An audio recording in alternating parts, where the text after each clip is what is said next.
24 ঘন্টায় Jack অলিবল studio থেকে আমি সব্যসাচী শুরু করছি স্পেশাল 24।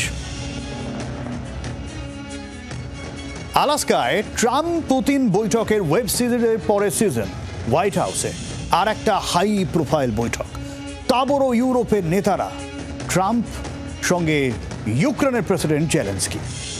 হাবভাব যা তাতে মোটামুটি পুতিনের শর্তে জেলেনস্কিকে যুদ্ধ বন্ধের চাপ দিতে চাইছেন ট্রাম্প। সেক্ষেত্রে ইউক্রেনের দেশভাগ, আর তা যদি হয় তাহলে বিশ্বের দাদা বনে যাবেন পুতিন। চলুন খোঁজ করা যাক আজকের special 24-এ।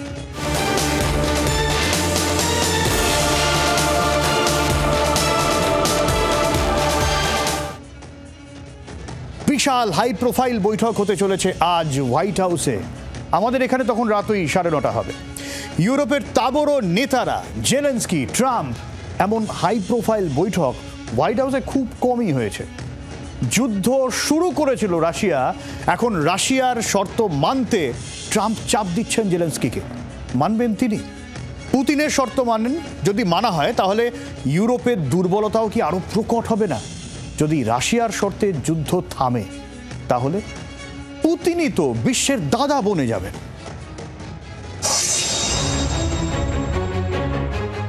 Do you disagree that you've had problems bringing people in your military?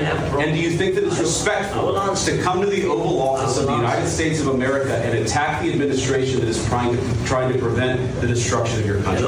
A lot of questions. Let's start from the beginning. Sure. First of all, during the war, everybody has problems. Even you, but you have a nice ocean and don't feel now, but you will feel it in the future. God bless. You don't know that. God bless. God bless. You will not have war. Don't tell us what we're going to feel. We're trying to solve a problem. Don't tell us what we're going to feel. I'm not telling you. Because you're in no position to dictate that. That's exactly what you're doing. You're in no position to dictate what we're going to feel. We're going to feel very good. We're going to feel very good and very strong. You're right now not in a very good position. You've allowed yourself to be in a very bad position, and he happens to be right about it. From the very beginning of the war. You're not in a good position. You don't have the cards right now. মার্চের শুরুতে white হাউসে আমেরিকার president Donald ট্রাম্পের সঙ্গে দেখা করতে গিয়েছিলেন ইউক্রেনের প্রেসিডেন্ট ভ্লাদিমির জেলেনস্কি। বৈঠক সুখকর হয়নি, অশান্তির বেনজির সাক্ষী ছিল সেই বৈঠক। You think that if you will speak very loudly about the war, He's not speaking loudly. He's not speaking loudly. Your country is in big trouble. Wait a minute. No. You've done a lot of talking. Your country is in big trouble. অগস্টে কি শান্তি ফিরবে? আলাস্কায় পুতিনের সঙ্গে বৈঠকের পর গোটা বিশ্বেই তুমুল সমালোচিত হচ্ছেন ডোনাল্ড ট্রাম্প। আন্তর্জাতিক সম্পর্ক বিশেষজ্ঞরা দুই রাষ্ট্রপ্রধানের মধ্যে ধারে ভারে এগিয়ে রেখেছেন পুতিনকে। হোয়াইট হাউসে জেলেনস্কির সঙ্গে বৈঠকে পুতিনের শর্তের দিকে ঝুঁকে থেকেই আলোচনা শুরু করতে চাইছেন ট্রাম্প, যা মার্কিন প্রেসিডেন্ট নিজেই স্পষ্ট করে দিয়েছেন। ট্রাম্প দুটো বিষয়ে স্পষ্ট করে দিয়েছেন, যা রাশিয়ারই ভাষ্য। এক, রাশিয়া অধিকৃত ক্রিমিয়া আর ফেরত পাবে না ইউক্রেন। দুই, নেটোয় ইউক্রেন অন্তর্ভুক্ত হতে পারবে না। হোয়াইট হাউসের বৈঠকে ট্রাম্প ইউক্রেনের পূর্ব দিকে ডনবাস অঞ্চলের পুরোটাই রাশিয়াকে ছেড়ে দেওয়ার জন্য জেলেনস্কির ওপর চাপ তৈরি করতে পারেন, কিন্তু জেলেনস্কি অনড়। বিনা যুদ্ধে নাহি দিব সূচাগ্র মেদিনী। তাই শান্তি এবারও প্রশ্নে।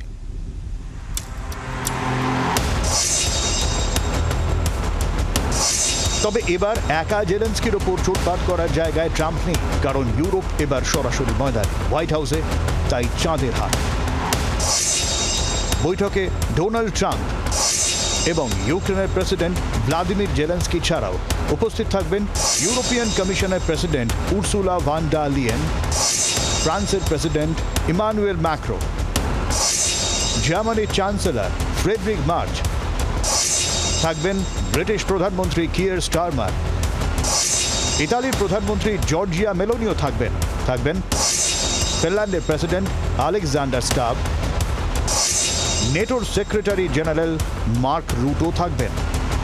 সবাইকে নিয়ে সমঝোতায় আসতে পারবেন মার্কিন প্রেসিডেন্ট। ইউক্রেনের 5 ভাগের 1 ভাগই রাশিয়ার দখলে। ইউক্রেন ভাগ করেই কি যুদ্ধবন্ধের প্রস্তাব দেবেন ডোনাল্ড ট্রাম্প?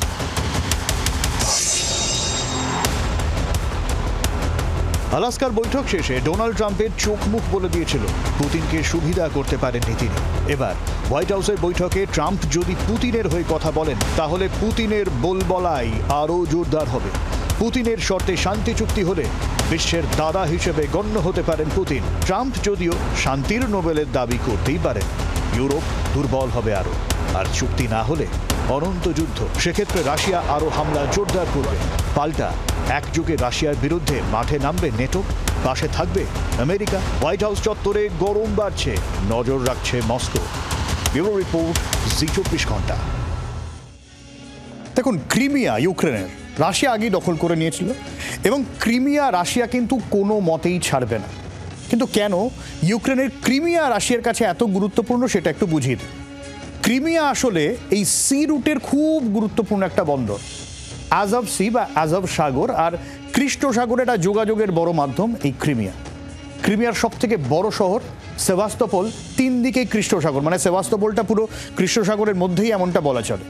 ফলে সেভাস্তোপলের যদি দখল আমি রাখতে পারি তাহলে গোটা কৃষ্ণ সাগরের উপরেই একটা দখল থাকবে। সেক্ষেত্রে মলডোভা, রোমানিয়া, বুলগেরিয়া, তুরস্ক, জর্জিয়া সবার ওপরেই একটা চাপ রাখা যায় এই কৃষ্ণ সাগরের ওপরে দাদাগিরিতে। ফলে ক্রিমিয়া তো ছাড়বে না, উল্টে আরও বেশ কিছু অংশ পুতিন দাবি করছেন যে তাকে দিয়ে দিতে হবে।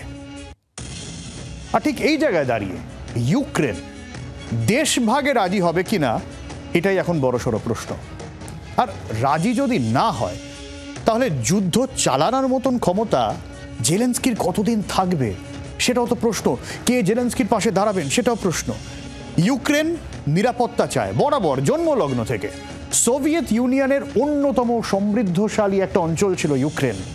সোভিয়েত ইউনিয়ন যখন ভেঙে পড়ে তখন 1991 সালে ইউক্রেন স্বাধীনতা ঘোষণা করে। কিন্তু রাশিয়া বরাবরই ইউক্রেনের সুতো নিজের হাতে রেখে দেওয়ার পক্ষপাতী। ইউক্রেন বিশ্বাস করেছিল, তাও শান্তি আসেনি। এবার শান্তি আদৌ আসবে?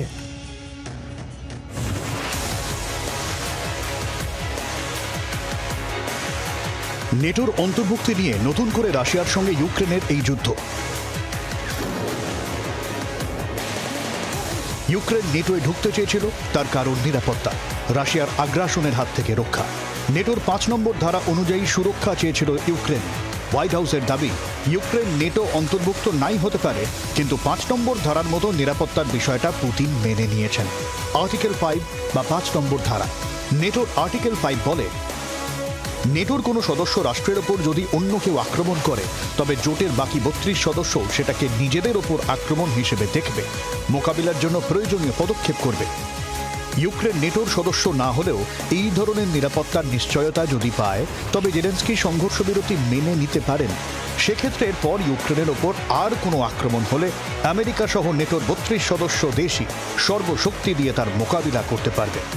আদৌ পুতিন এই শর্ত মেনেছেন কিনা তা সময় বলবে, কিন্তু এতেও কোনো লাভ হবে কি?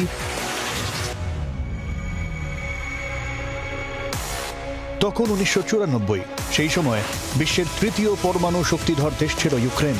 তখনই সামনে এলো বুদাপেস্ট মেমোরান্ডাম, যেখানে পরমাণু অস্ত্র ত্যাগ করল ইউক্রেন।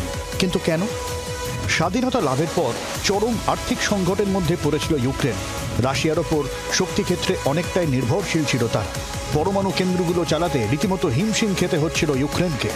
আমেরিকা তখনই এনপিটি বা পরমাণু অস্ত্র রোধ সংক্রান্ত চুক্তি সামনে আনে। ইউক্রেনকে আমেরিকায় বুঝিয়ে সুঝিয়ে পরমাণু অস্ত্র ত্যাগে রাজি করায়। আমেরিকা, রাশিয়া, ব্রিটেনের মধ্যে হয় বুদাপেস্ট চুক্তি। ইউক্রেনকে নিরাপত্তা দিতে সম্মত হয় সব দেশই। আমেরিকা ও রাশিয়া তখন ইউক্রেনকে ভালো রকম অর্থ সাহায্যও করেছিল।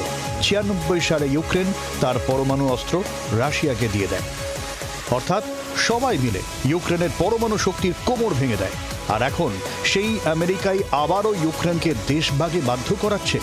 যে রাশিয়া নিরাপত্তার আশ্বাস দিয়েছিল, সেই রাশিয়াই ইউক্রেনের সব থেকে বড় থ্রেট এখন। 2014 সালে ক্রিমিয়া রাশিয়া দখল করে, 22-এ পুরোদস্তুর যুদ্ধ। বিশ্বাস করে ঠকেছিল ইউক্রেন, এবারও কি তাই হবে? আলাদা করে আর্টিকেল 5-এও ভবিষ্যতে আদৌ নিরাপদ থাকতে পারবে ইউক্রেন? ব্যুরো রিপোর্ট, জি24 ঘন্টা। গোটা বিশ্ব এই মুহূর্তে রীতিমতো তেতে উঠেছে। গোটা বিশ্ব অপেক্ষা করছে কি এমন বৈঠক হয় হোয়াইট হাউসে। বৈঠক হব করছে, আর তার সঙ্গে যুদ্ধও কিন্তু পুরোদমে চলছে, কেউ বসে নেই। গত 24 ঘন্টা যদি হিসেব দিই, রাশিয়া আর ইউক্রেনের মধ্যে অন্তত 182টা সংঘর্ষ হয়েছে বিভিন্ন জায়গায়। ডনেস্ক যে এলাকা দখলে রাখার জন্য একটু বাকি আছে, সেটা নেওয়ার জন্য মরিয়া রাশিয়া। ডনেস্কের পক্রভস এলাকায় যুদ্ধের ঝাঁজ সব থেকে বেশি, মানে রাশিয়া চাইছে যাতে এই বৈঠকের আগে যদি ডনেস্কের বাকিটা দখল করে নেওয়া যায়, তাহলে এই শর্ত রাখা যায় যে ডনেস্কও চাই, পুরোটা চাই। 4টে মিসাইল, 80টা বিমান হামলা চালিয়েছে রাশিয়া, একগুচ্ছ ড্রোন হামলা, বিস্তর হামলা চলেছে। আর গতকাল রাতভর খার্কিভে রাশিয়া নাগারে হামলা চালিয়ে গিয়েছে। অন্যদিকে সুমি এলাকা, এই সুমি এলাকা কিন্তু রাশিয়া কিছুতেই কবজা করতে পারছে না। সেই এলাকায় রাশিয়া অনেকটা এগিয়ে ছিল, এগিয়ে থাকার পর এখন যে খবর পাওয়া যাচ্ছে, মানে প্রায় 1 কিলোমিটার রাশিয়ান সেনাকে পিছনে ঠেলে দিতে পেরেছে ইউক্রেন সেনা। রাশিয়ার ব্রিয়ান্সকে উনেচা তেল শোধনাগারে হামলা চালিয়েছে ইউক্রেন। হোয়াইট হাউসের বৈঠকে যদি সমাধান সূত্র না বেরোয়, পুতিন যে যুদ্ধের ঝাঁজ আরও বাড়াবেন তা কিন্তু এক প্রকার স্পষ্ট হয়ে গিয়েছে গত 24 ঘন্টার যুদ্ধে। আর এই জায়গায় ইউক্রেন রাশিয়া যুদ্ধ নিয়ে রাশিয়ার ওপর রাগ তো একটা রয়েছে, ডোনাল্ড ট্রাম্পের রাগ হয়েছে, আর সেই রাগ গিয়ে পড়েছে ভারতের ঘাড়ে। কেন রাশিয়ার কাছ থেকে তেল কিনছে ভারত, তাই নিয়ে ট্রাম্পের বিজয় গোসা। ফলে আজকের হোয়াইট হাউসের বৈঠক নয়াদিল্লির কাছেও কিন্তু অনেকটা গুরুত্বপূর্ণ হয়ে উঠতে পারে। মাথায় রাখতে হবে, চীনের বিদেশমন্ত্রী ইতিমধ্যেই ভারতে এসে গিয়েছেন। পুতিন ঘণ্টাখানেক আগেই ভারতের প্রধানমন্ত্রীকে ফোন করেছেন। ফলে অঙ্ক কিন্তু নানা রকম ঘুরছে। এই অবস্থায় ডোনাল্ড ট্রাম্পের আজকের বৈঠক আর তার আউটকাম কি, নজর তো থাকবেই। রাশিয়া যত তেল রফতানি করে তার 40% কেনে ভারত। ট্রাম্প প্রশাসনের দাবি, এই টাকা রাশিয়াকে ইউক্রেন যুদ্ধের অর্থ যোগাচ্ছে। অথচ চীনের ক্ষেত্রে তারা সাবধানী। ভারতের তুলনায় অনেক বেশি তেল চীন ইউরোপে শোধন করে রফতানি করে। রয়েছে আরও একাধিক বাণিজ্য ক্ষেত্র। ফলে চীনের ওপর অতিরিক্ত শুল্ক বিশ্ববাজারে প্রভাব ফেলবে। ভারত এখনও সেই জায়গায় পৌঁছতে পারেনি বলেই নয়াদিল্লি সফট টার্গেট। সবাইকে নিয়ে চলার প্রবণতাকেই কি ভারতের দুর্বলতা বলে ধরে নিচ্ছে ট্রাম্প সরকার?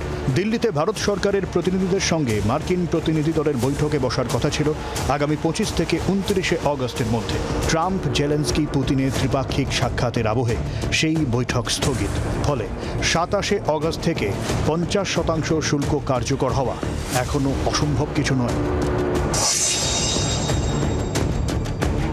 এই আবহে হোয়াইট হাউসে কি চলছে তার দিকে নজর রাখছে নয়াদিল্লি। ট্রাম্প এখনও পুতিনের দিকে হেলে রয়েছেন। সেই আবহে যদি জেলেনস্কিকে ট্রাম্প পুতিনের শর্তে রাজি করাতে পারেন, যুদ্ধ থামাতে পারেন, তাহলে ভারতের সঙ্গে শুল্ক সমীকরণ বদলের সম্ভাবনা বাড়বে। তবে ভারত বিকল্প ভাবতে শুরু করেছে। সেই ভাবনার আবহেই সোমবার ভারতে চীনের বিদেশমন্ত্রী। আমেরিকায় সামুদ্রিক মাছ ও সেই সংক্রান্ত খাবার রপ্তানি করত ভারত। সি ফুডের মোট রপ্তানির প্রায় 35%ই যেত আমেরিকায়। এবার বিকল্প হিসেবে জাপান, চীন, ব্রিটেন ও ইউরোপের বাজার ধরতে আগ্রহী নয়াদিল্লি। ট্রাম্পের চাপের কাছে নয়াদিল্লি মাথা নিচু করেনি। উল্টে দেশের মধ্যেই ট্রাম্প ভারতের সঙ্গে সম্পর্ক খারাপের জন্য সমালোচিত হচ্ছেন। এই অবস্থায় সাদা বাড়ির বৈঠকের পর কি হয় সেটাই দেখার। ট্রাম্পের শুল্কযুদ্ধে রাশিয়ার পাশে ছিল ভারত। নিজের অর্থনীতির ক্ষতি করেও পুতিনের পাশে ছিলেন মোদি। পুতিন ভারতের বিরুদ্ধে ট্রাম্পের শুল্কযুদ্ধে কি ভূমিকা নেন, নজর সেদিকেও। ব্যুরো রিপোর্ট, জি 24 ঘন্টা। রাশিয়া সোভিয়েত ইউনিয়ন 2.0 করতে চাইছে, এমনটাই মনে করছেন কূটনৈতিক বিশ্লেষক শুভাশিস বন্দ্যোপাধ্যায়। যাতে ভারতের লোকসান একদমই নেই, বরং লাভই আছে। যেটা বললাম ঘণ্টাখানেক আগেই, পুতিন ফোন করেছিলেন মোদিকে, কথা হয়েছে। ক্রিমিয়া তাদের হাতে ছেড়ে দিতে হবে এবং নেটোতে কোনোভাবে আর ইউক্রেন যোগ দিতে পারবে না। আমেরিকার এই স্ট্যান্ডটা প্রমাণ করে আজও পৃথিবীতে প্রথম পাওয়ার হিসাবে রাশিয়ার আবার করে পুনরাবির্ভাব।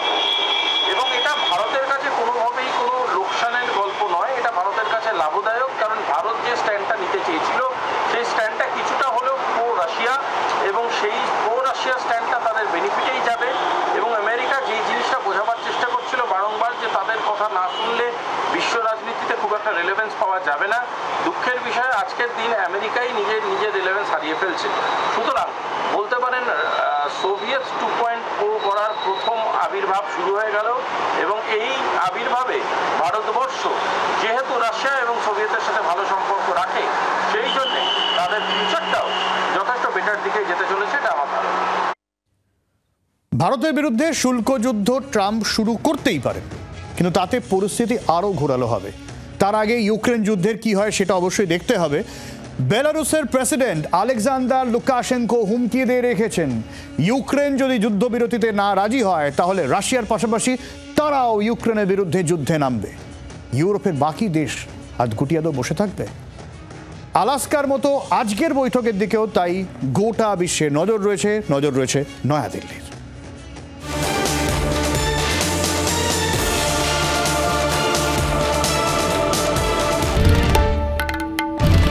বাংলার আওয়াজ, বাঙালির আবেগ, জি 24 ঘন্টা।